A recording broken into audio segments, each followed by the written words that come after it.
주일 예배 여러분들 잘 나오셨습니다. 징검다리 휴일 이어지는데 황금 연휴라고 또 많이들 얘기하는데 예배 자리로 나오신 여러분들 주님의 은혜가 또 5월 한 달 동안 오늘이 마지막 날이지 않습니까? 5월 한 달 동안 여러분들과 여러분들의 가정에 기도의 제목들 가운데 가득하실 줄로 믿습니다. 귀한 예배 하나님 영광 돌리고 우리 모두 하나님 앞에 귀하게 쓰임받는 아름답고 소중한 가정 인생이 되어질 것입니다. 기도해 주셔서 감사합니다. 교회 공동체가 성지 순례팀 16명이 잘 다녀왔습니다. 제 얼굴이 탄 것은 잘 다녀왔다는 증거 중에 하나입니다. 보고 싶은 것 보고 또 가보고 싶은 곳 가보고 많은 것을 깨닫고 개인적인 간증들이 있고 은혜가 있고 성지 순례는 기도하고 준비하는 사람의 몫이죠. 사람마다 다 다르겠지만은 단순한 여행이 아니라 은혜의 과정입니다.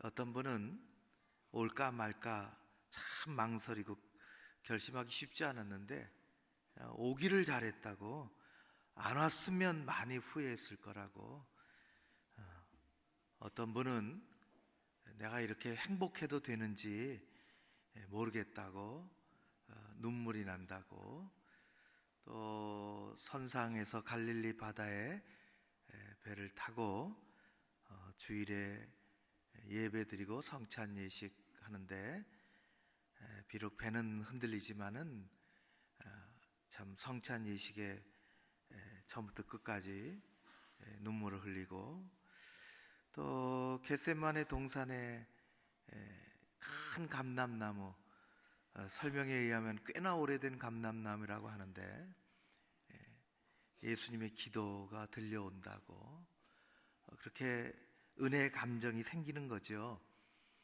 또 예수님이 이 물도 만지셨을 것 같고 이 길도 걸으셨을 것 같고 지금 쐬고 있는 이 바람도 맞으셨을 것 같고 그런 생각을 하니까 감격스럽다고, 그런 자신들의 소회를 이야기하고, 또 성경에 보던 이름들, 지명이 거기 가니까 그 땅에 그냥 살아 있으니까 조금씩 바뀌고 변한 것도 있지만은 그게 너무너무 신기하다고, 마치 그냥 알았는데 피부로 닿고 와닿고 그런 것을 참 보고 많이들 공감하고 또 은혜 많이 받았습니다. 교회 공동체가 기도해 주신 것 감사하고, 여러 군데 다니는 중에 사해 옆에 있는 엔게디라는 곳을 갔습니다. 성경 구약의 지명이죠. 신약에는 안 나오고 구약에는 나옵니다. 구약에 다윗하고 연관지어서 나옵니다. 골짜기인데 거기를 우리가 방문했을 때 저는 몸이 좀 너무 날씨가 덥고 몸이 피곤해서 밑에 앉아 있을 테니까 다녀들 오시라고, 그래서 일행들이 다 더 높은 곳으로 골짜기 안으로 들어가고 저는 밑에 앉아 있다가 이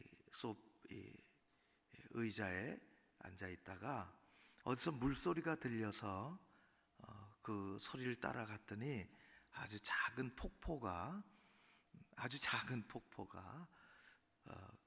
폭포라기보다는 좀 뭐하고 물이 떨어지는 게 말때 물 구덩이도 생기고 아이들이 몇 명이 거기서 놀고 있는 것을 보고 바위에 걸터 앉아서 신발을 벗고 양말을 벗고 엔게디 다윗을, 구약의 다윗을 생각하게 됐습니다.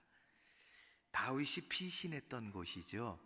사울의 칼을 피해서 이것저것을 도망다니고 목숨을 이렇게 해치지 않도록 피해 다녔던 곳 중에 하나가 바로 그 엔게디 그 골짜기라는 곳입니다. 그래서 시편을 묵상하게 되었습니다. 시편 5편 말씀입니다. 5편은 다윗이 이렇게 간절하게 하나님 앞에 나아갑니다. 자, 여러분 시편 5편 1절과 2절을 같이 읽어봤으면 좋겠습니다. 여러분들이 가지고 계신 성경으로 우리 같이 한번 1절과 2절을 읽겠습니다. 시작. 여호와여, 나의 말에 귀를 기울이사 나의 심정을 헤아려 주소서. 나의 왕 나의 하나님이여, 내가 부르짖는 소리를 들으소서. 내가 주께 기도하나이다. 아멘. 잘 아시는 것처럼 시편은 150편 150개의 시로 시편 전체가 구성이 되어 있습니다. 그 중에 다윗의 시라는 표제를 가지고 있는 게 73개입니다. 표제가 붙지 않은 것도 있을지 모르겠습니다. 다윗의 시가 그렇게 보면 얼추 약 반이 다윗이 쓴 것입니다. 시편에 나오는 수많은 다윗의 시를 읽어보면 그것은 다윗의 기도고 다윗의 탄원, 하나님 앞에 어떻게 보면 울부짖는 탄원도 있고 무한한 감사도 거기서 볼 수 있고 하나님 앞에 영광을 돌리는 그 영광을 노래하는 것도 시편 속에 있습니다. 다윗의 시편은 그 하나하나가 다윗의 삶과 그의 신앙을 정확하게 볼 수 있는, 그가 어떤 삶을 살았으며 어떤 믿음을 가지고 하나님 앞에 나아갔는지를 보여주는 생생한 그림과도 같습니다. 성경의 그 어느 이름보다도 가장 많이 나오는 다윗, 그의 인생은 화려하고 승승장구의 인생이 아니었습니다. 그는 왕이 되기 전서부터 왕이 된 후까지, 왕이 돼서도 그의 인생은 그렇게 만만치 않았습니다. 사울왕이 엘라 골짜기에서 블레셋과 전쟁하고 있을 때 다윗은 아버지의 심부름을 갑니다. 형들이 어떻게 잘 있느냐 가서 보라. 그래서 도시락을 좀 싸가지고 이 형들을 방문하는데 기가 막힌 것을 보지요.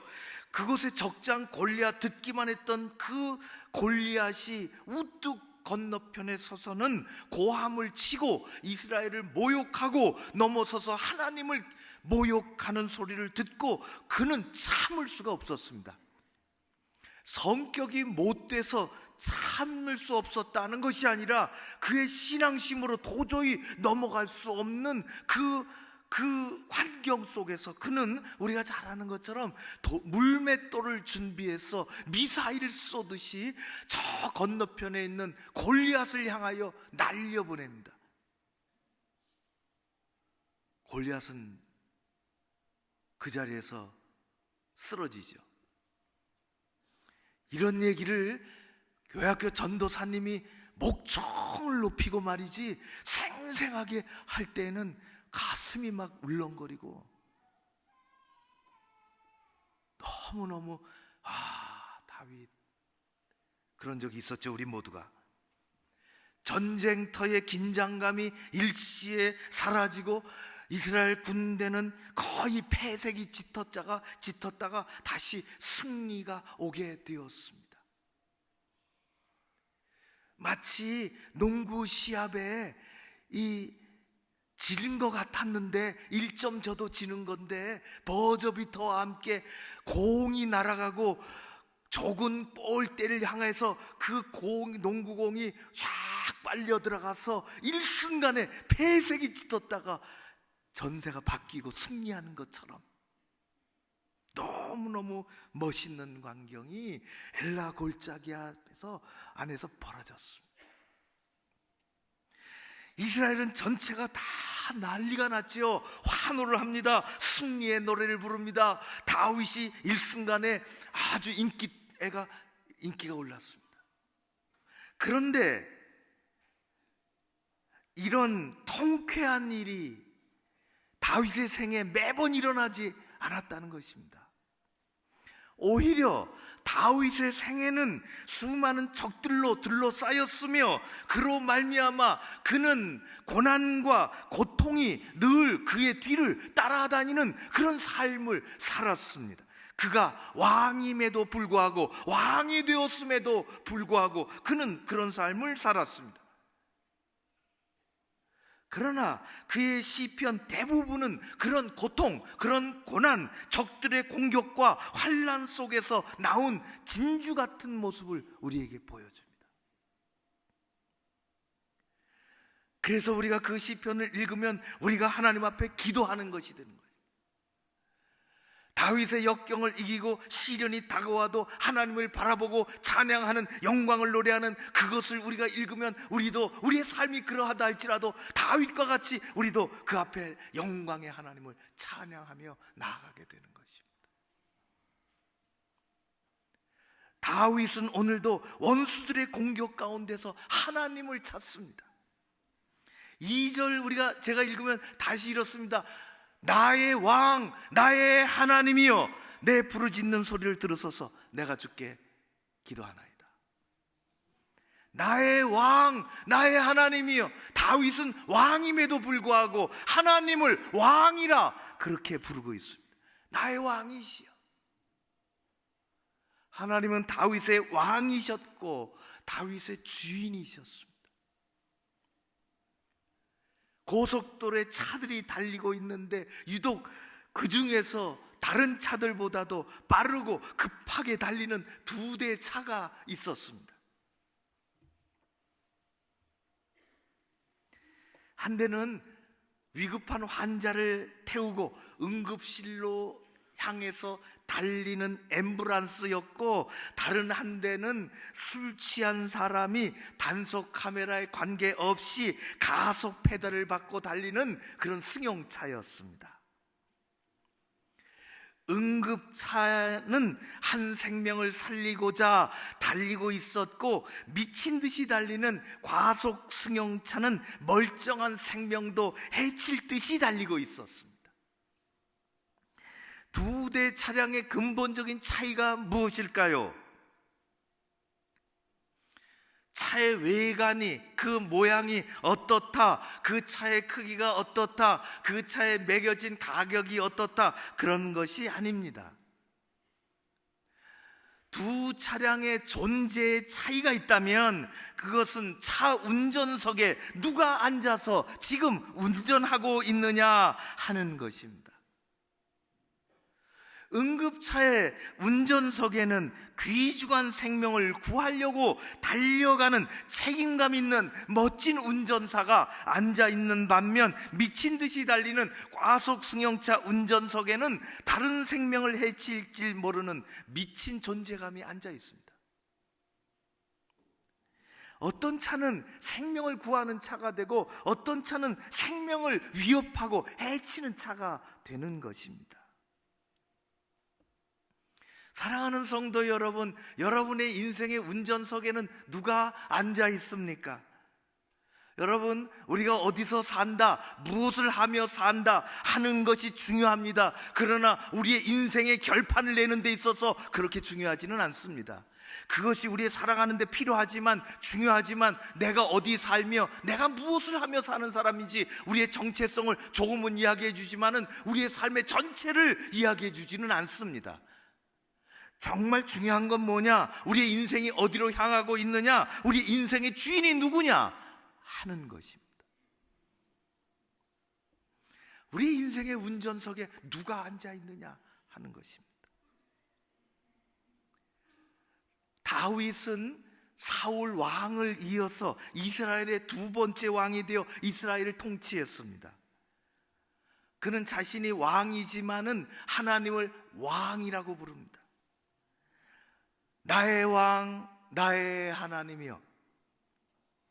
다윗에게는 오로지 하나님만이 왕이셨습니다.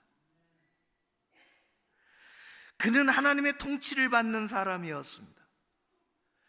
다윗은 40년 동안 왕으로서 이스라엘을 통치했지만은 그는 평생에 하나님의 통치를 받으며 살았습니다. 다윗의 주인은 오로지 하나님이셨지요. 그는 그렇게 고백하며 살았고, 그는 그렇게 믿으며 살았고, 그는 그렇게 하나님을 의지하며 기도하며 역경을 이기며 고난 속에서도 주님의 영광을 바라보며 살았던 것입니다. 그러나 그의 전임 왕 사울은 달랐습니다. 달라도 너무 달랐습니다. 베냐민 지파 기스의 아들 사울은 왕이 되고 더 좋아져야 하는데 왕이 되고 망한 인물입니다. 역사에 만약이라는 것은 없잖아요. 참 미련한 가정이죠. 사울이 만약 왕이 되지 않았으면 그는 그런저런 그래도 괜찮은 사람입니다. 용모도 출중했다 그러고, 키도 커서 다른 사람의 머리 하나 더 있다 그랬어요. 헐출한 사람이요, 기스의 가문의 사람이요, 괜찮은 사람입니다. 인생에 만약은 없지만은 역사에 만약 그가 왕이 되지 않았다면은 그는 웬만큼 괜찮이 인정받으며 그냥 자기 인생을 성공적으로 살 수 있었던 사람이 왕이 됐어요. 사무엘은 백성들의 성화에 못 이겨서 그를 안수하고 기름 붓고 왕으로 세워 그가 왕이 안 됐으면은 그 인생 괜찮을 뻔했는데 왕이 되어서 그는 망해버리고 말았어요. 여러분, 우리가 무엇이 되었을 때 잘해야 합니다. 정말 중요해요. 우리는 그리스도인으로 이 땅에 살아갑니다. 우리는 교회 직분을 가지고 이 땅에 살아갑니다. 우리는 이 세상에서 여러 가지 자리를 가지고 살아갑니다. 무엇이 되었을 때 참 중요합니다. 여러분들의 직장에서, 여러분들의 일터에서, 여러분들의 회사에서, 우리 교회 공동체에서, 우리 사회 속에서, 우리 인생에 있어서 내가 무엇이 되었을 때 그 무엇이 된 것 가지고 우리가 어떻게 살아가야 하느냐 한다는 것은 너무나 중요한 우리의 삶인 것입니다. 사울은 왕이 되고 나서 아주 이내 내리막길을 걸었어요. 너무 빨리 내리막길을 걸었어요.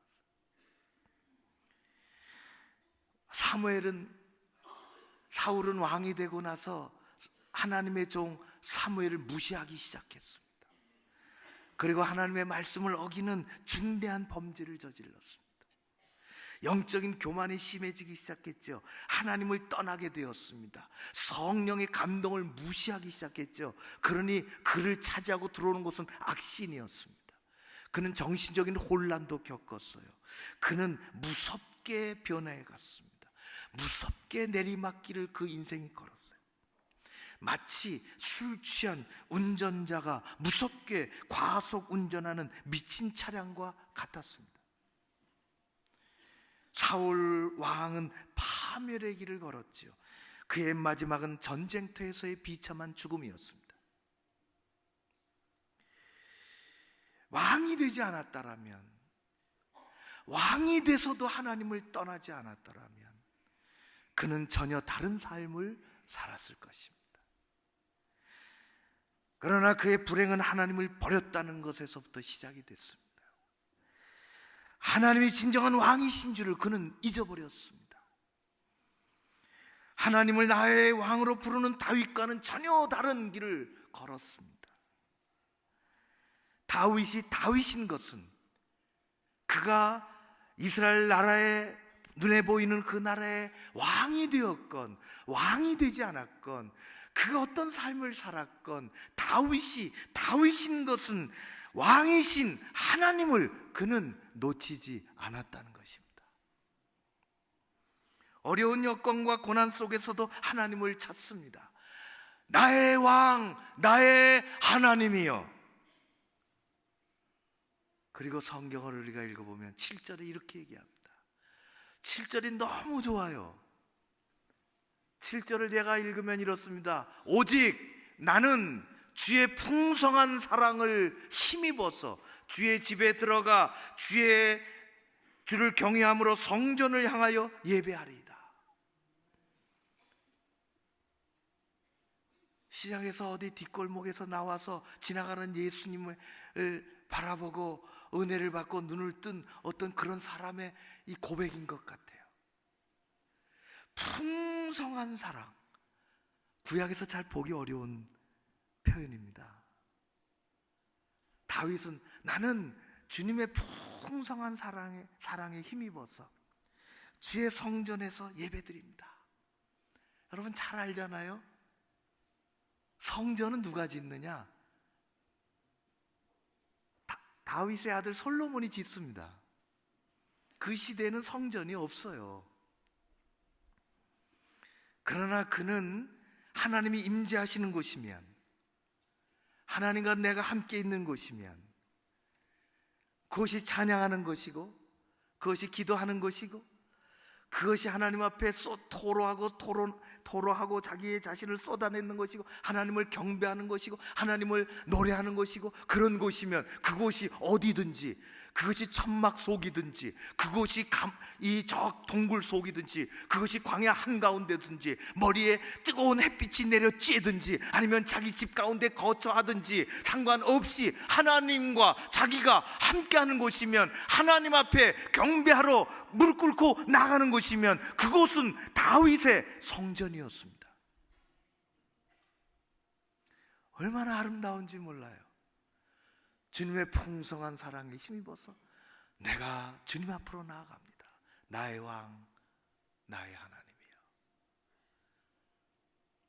저의 신앙도, 여러분들의 신앙도 다윗의 신앙을 따라 그런 아름답고 소중한 믿음의 길을 걷는 우리 모두가 되어지기를 주의 이름으로 축원합니다. 그는 그래서 이런 확신을 가져요. 그게 12절입니다. 12절을 읽으면 이렇습니다. 여호와여, 주는 의인에게 복을 주시고 방패로 함같이 은혜로 그를 호위하시리이다. 왕 대신 하나님을 경배하며 예배드리는 여러분 모두에게 다윗의 확신처럼, 다윗의 기도의 결실처럼 하나님께서 복을 주시고 은혜의 방패가 되어, 은혜가 방패가 되어 우리를 호위하고 우리의 가정, 우리의 자녀, 우리 교회, 우리 이 대한민국 그렇게 되어지기를 주의 이름으로 축원합니다. 여러분의 인생의 주관자, 여러분의 인생길의 주인은 누구십니까? 우리가 따르고 순종해야 할 우리의 왕은 어디 계십니까? 오늘날 세계는 왕이 존재하지 않습니다. 물론 왕이 있죠. 일본에도 있고 유럽에도, 특별히 유럽에 많습니다. 영국에도 있고 네덜란드, 벨기에, 노르웨이 그쪽에 많이 있어요. 왕가들이 아직도 역사를 가지고 있지만은 실권이 없는 상징적인 그런 왕들입니다. 단지 좀 실권이 있다면 중동 이슬람 세계에 그 여러 나라의 왕들이 있어요. 좀 골치 아프지. 어디라고 지적하면은 좀 그렇고, 제 설교가 또 거기까지 가가지고 좀 그러면 안 돼. 실권이 거기는 아직도 있는 것 같아요. 재산도 많고, 왜 이렇게 재산을 어떻게 그렇게 억수로 만수로 많은지 모르겠어요. 무지 석유도 다 자기 거고 왕 거고, 땅도 다 자기 거고 왕 거고, 아주 골치 아파요. 그래서 우리나라도 100년 전에는 왕이 있었어요. 왕이. 그러나 오늘날의 세계는 왕정 시대는 아닙니다.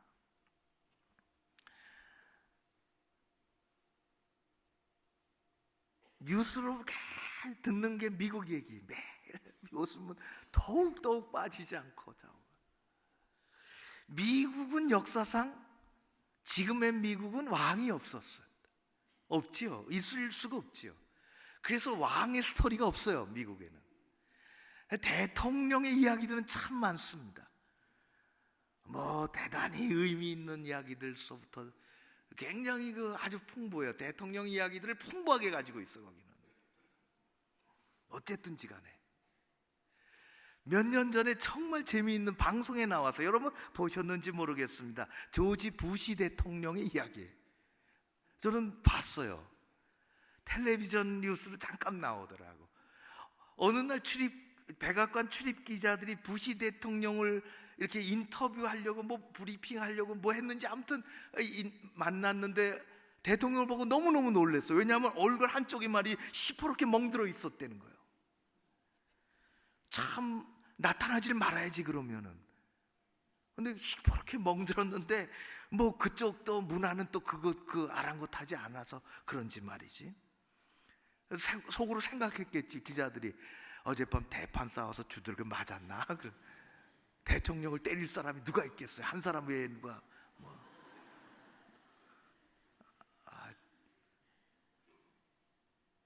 근데 왜 그랬냐고 설명을 하는 거예요. 어젯밤에 텔레비전을 보면서 프리첼, 과자죠, 과자, 꽈배기 같이 생긴 프리첼을 먹다가 목에 걸렸는데 순간 기도가 막혀서 졸춤을 못 쉬고 졸도를 하고 방바닥에 넘어지는 바람에 얼굴에 멍이 생겼다는 거예요. 아, 그렇구나. 근데 넘어져서 멍이 들었지만은 의자에서 넘어지는 바람에 살아났다는 거예요. 목에 걸린 프리첼 과자가 넘어져서 목구멍 바깥으로 툭 튀어나오는 바람에 숨쉬고 살았다는 거예요. 그래서 자랑스럽게 얘기하는 거지. 누구한테 맞지 않았다, 그런 얘기를 힘줘서 하는 거야. 그런데 그 다음 말에 기자들이 뻥 터졌습니다. 이렇게 얘기했어요. 그게 뉴스에 나왔어. 부시가 이렇게 얘기했습니다. 어른이나 아이나 과자를 먹을 때는 꼭꼭 씹어 먹으라는 어머니의 말씀을 잘 들어야 합니다. 그렇게 했어요. 옛날 임금 왕의 얼굴에 멍이 들었다고 생각해 보세요. 왕이 가다가 실없이 지가 넘어져서 그래도 몇 사람은 귀양 갔어야 돼요. 역사의 주인이시고 인생의 왕이신 하나님은 외아들 예수 그리스도를 우리의 왕으로 보내주셨습니다. 어느 날 하늘의 징조를 관찰하고 있던 동방 박사들은 왕의 탄생을 알리는 기이한 하늘의 별을 발견하고 그 별을 따라 남으로 내려오다가 별이 멈칫하는 그곳 유대 예루살렘에 멈춰서 헤롯 왕궁으로 찾아갑니다. 왕이 어디서 나셨는가? 우리가 그를 경배하러 왔다고.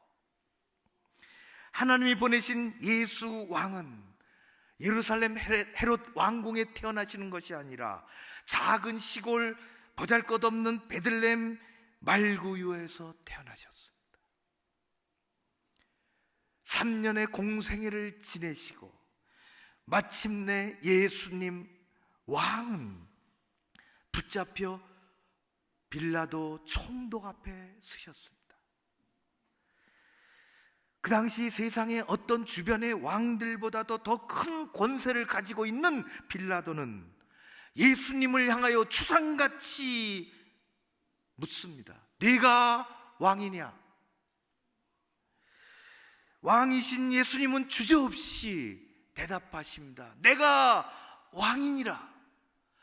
그러나 내 나라는 이 땅에 속해 있지 않다고 하셨습니다. 예수님께서 십자가 위에 돌아가실 때에 십자가 위에는 유대인의 왕이라는 죄패가 붙었습니다. 사람들은 그 죄패를 붙이고 조롱거리로 여겼지만은 그것은 한치의 오차도 없이 하나님의 경륜이 성취되는 것이었습니다. 예수님은 상징적인 왕으로 오시지 않았습니다. 그분은 놀라운 권세를 가지고 계신 왕이십니다. 부활하신 예수님은 마태복음 28장에 이렇게 말씀하십니다. 예수께서 나와 말씀하여 이르시되 하늘과 땅의 모든 권세를 하나님께서, 아버지께서 내게 주셨으니, 그 권세는 하늘과 땅의 모든 권세요, 그 어마어마한 권세는 창조주 하나님 예수 그리스도 우리 주님의 아버지께서 주신 것입니다. 우리 인생을 구원할 권세도 가지고 계시며, 우리를 변화시킬 축복하실 권세도 가지고 계시며, 우리의 인생을 취할 권세도 가지고 계십니다. 교회를 새롭게 하고 세상을 바르게 할 권세도 그분이 가지고 계십니다. 우리가 다윗같이 고백해야 합니다. 나의 왕, 나의 하나님이요. 예수님은 이 세상에 왕으로 태어나셨으며 왕으로 활동하셨으며 왕으로 돌아가셨고, 그분은 생명의 왕으로 다시 부활하셨습니다. 예수님은 처음부터 끝까지 왕이셨습니다. 그분은 왕으로 다시 오실 것입니다. 예수 왕을 따라야 하는 것입니다. 예수 왕의 통치를 받아야 하는 것입니다. 그래야 그분의 세계가 이루어지는 것입니다. 말씀을 따르고 순종하고 그분의 통치 아래 사는 것이 진정한 그리스도인의 삶인 것입니다. 그래야 할 때 다윗이 확신했던, 다윗이 고난과 환난 속에서 누렸던 그 풍성한 하나님의 사랑, 의인에게 주시는 복, 그리고 은혜로 둘러친 치시고 호위해 주시는 그 삶을 우리도 충만히 누리는 것입니다. 하나님께서 오늘 그렇게 해주실 줄로 믿습니다. 예수 왕을 따르는 모든 그리스도인들에게 예수님이 갖고 계신, 그 왕이 갖고 계시는 그 권세가 오늘도 우리의 삶을 지배하고, 그 권세 아래 순종하며 살아가는 모든 이에게 하늘의 평강이 임하실 줄로 믿습니다. 내 나라는 이 나라에, 이 세상에 속하지 아니하였노라. 우리 주님의 은혜가, 능력이, 사랑이 우리 교회, 그리고 여러분들의 가정, 여러분들의 자녀, 여러분들의 인생 가운데, 그리고 우리나라 가운데 가득하기를 주의 이름으로 축원합니다. 기도하겠습니다. 고마우신 하나님 아버지, 예수 그리스도를 보내주셔서 다윗과 같이 고백할 수 있게 해주신 것을 감사드립니다. 나의 왕, 나의 하나님이여, 이 세상을 다스려 주시옵소서. 우리와 우리의 삶을 다스려 주시옵소서. 풍성한 사랑과 의인에게 주시는 복과 은혜의 방패가 우리를 둘러진치게 하옵시고, 그것으로 세상을 섬기고 살아갈 수 있도록, 그것으로 교회를 지키며 살아갈 수 있도록 우리 모두를 기억하여 주시옵소서. 예수님 이름으로 기도하옵나이다. 아멘.